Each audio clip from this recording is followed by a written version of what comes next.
Hi friends, എല്ലാവർക്കും മറ്റൊരു വീഡിയോയിലേക്ക് സ്വാഗതം. ഇന്ന് നമ്മളിവിടെ ഉണ്ടാക്കാൻ പോകുന്നത് താളുകറിയാണ്. അതെങ്ങനെയാണ് ഉണ്ടാക്കുന്നതെന്ന് നമുക്ക് നോക്കാം. അതിനായിട്ട് നമ്മൾ താള് കട്ട് ചെയ്യണം. ഇതാണ് താള്. ഇതാണ് നമ്മൾ കറി വയ്ക്കാനായിട്ട് എടുക്കുന്നത്.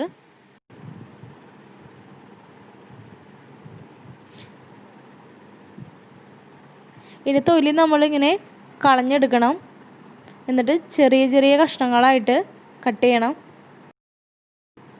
ഇവിടെ ഞാൻ എല്ലാ കഷ്ണങ്ങളും ചെറുതായിട്ട് കട്ട് ചെയ്തിട്ടുണ്ട്. നിങ്ങൾ കട്ട് ചെയ്യുമ്പോൾ പ്രത്യേകം ശ്രദ്ധിക്കണം കേട്ടോ. കയ്യിൽ വെളിച്ചെണ്ണയൊക്കെ ഇട്ടിട്ട് വേണം ഇത് കട്ട് ചെയ്യാനായിട്ട്. ചിലപ്പോൾ ചൊറിയാൻ ചാൻസ് ഉണ്ട് കേട്ടോ. ഞാൻ ആദ്യം വെച്ചപ്പോൾ എനിക്ക് ചെറുതായിട്ടൊന്ന് ചൊറിഞ്ഞു. പിന്നെ ഞാൻ വെളിച്ചെണ്ണ ഇട്ടിട്ട് ആണ് കട്ട് ചെയ്തത്. അപ്പോൾ നമ്മൾ ഈ കട്ട് ചെയ്ത് വെച്ചതൊക്കെ നമുക്കൊരു കുക്കറിലായിട്ട് ഇട്ട് കൊടുക്കാം. ഇത് സ്പൂൺ വെച്ചിട്ടാണ് ഇട്ട് കൊടുക്കുന്നത്. എന്താണെന്ന് വെച്ച് കഴിഞ്ഞാൽ എനിക്ക് ആദ്യം വെച്ചപ്പോൾ കൈ ചൊറിഞ്ഞെന്ന് ഞാൻ പറഞ്ഞല്ലോ. അതുകൊണ്ടാണ് ഞാൻ സ്പൂൺ വെച്ചിട്ട് ഇട്ട് കൊടുക്കുന്നത്. നമുക്കിതിലേക്ക് ചെറുതായിട്ട് കട്ട് ചെയ്ത കപ്പയും കൂടി നമുക്ക് ഇതിനകത്ത് ഇട്ട് കൊടുക്കാം. ഇനി കുറച്ച് ചെമ്മീനും കൂടി ഞാൻ ഇടുന്നുണ്ട് കേട്ടോ ഇതിനകത്ത്. നിങ്ങൾക്ക് വേണമെങ്കിൽ പരിപ്പിട്ട് വേണമെങ്കിൽ ഇതിനകത്ത് വെക്കാം. ഞാനിത് ചെമ്മീനാണ് ഇട്ട് കൊടുക്കുന്നത്. ഇനി ഇതിലേക്ക് നമുക്ക് 2 ഗ്ലാസ് വെള്ളവും കൂടി ഒഴിച്ചു കൊടുക്കാം. ഇത് നമുക്ക് ചേമ്പിൽ നിന്ന് കുറച്ച് വെള്ളം ഇറങ്ങിക്കോളും. അപ്പോൾ 2 ഗ്ലാസ് മാത്രമേ ഞാൻ ഇതിനകത്ത് ഒഴിക്കുന്നുള്ളൂ. പിന്നെ ഇതിലേക്ക് നമുക്ക് കുറച്ച് ഉപ്പും കൂടി ഇട്ട് കൊടുക്കാം. അതിനുശേഷം നമുക്ക് കുറച്ച് മഞ്ഞൾപ്പൊടിയും കൂടി ഇതിലേക്ക് ആഡ് ചെയ്യാം. വളരെ കുറച്ച് മഞ്ഞൾപ്പൊടിയാണ് ഞാൻ ഇതിനകത്ത് ഇടുന്നത്. എന്നിട്ട് നമുക്ക് കുക്കർ അടച്ചു വയ്ക്കാം. ഒരു 6 വിസിൽ വരുന്നത് വരെ ഇത് നന്നായിട്ട് വേവിച്ചെടുക്കണം. അപ്പോൾ നമ്മുടെ കിഴങ്ങും താളും എല്ലാം നന്നായിട്ട് വെന്തിട്ടുണ്ട്. ഇനി നമുക്കൊരു സ്പൂൺ വെച്ച് ഇതൊക്കെ നന്നായിട്ട് ഉടച്ചു കൊടുക്കാം. ഇനി ഇതിലേക്ക് നമുക്ക് ചേർക്കാനുള്ള അരപ്പ് റെഡിയാക്കാം. അതിനായിട്ട് അരമുറി തേങ്ങയാണ് ഞാനിവിടെ എടുത്തിരിക്കുന്നത്. നമുക്കൊരു മിക്സിയുടെ ജാർ എടുക്കാം. ജാറിലേക്ക് തേങ്ങയും പച്ചമുളകും ചുവന്നുള്ളിയും വെളുത്തുള്ളിയും കുറച്ച് ജീരകവും കുറച്ച് മഞ്ഞൾപ്പൊടിയും ഇട്ട് കുറച്ച് വെള്ളവും കൂടി ഒഴിച്ചിട്ട് നന്നായിട്ട് അരച്ചെടുക്കാം.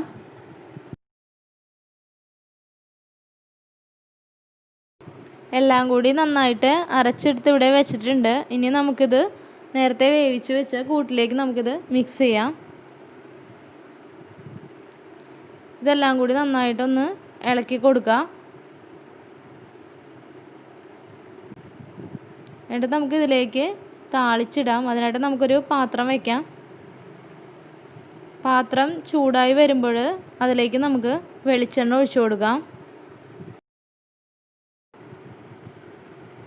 വെളിച്ചെണ്ണ ചൂടായി വരുമ്പോൾ അതിലേക്ക് നമുക്ക് കടുക് ഇട്ട് കൊടുക്കാം.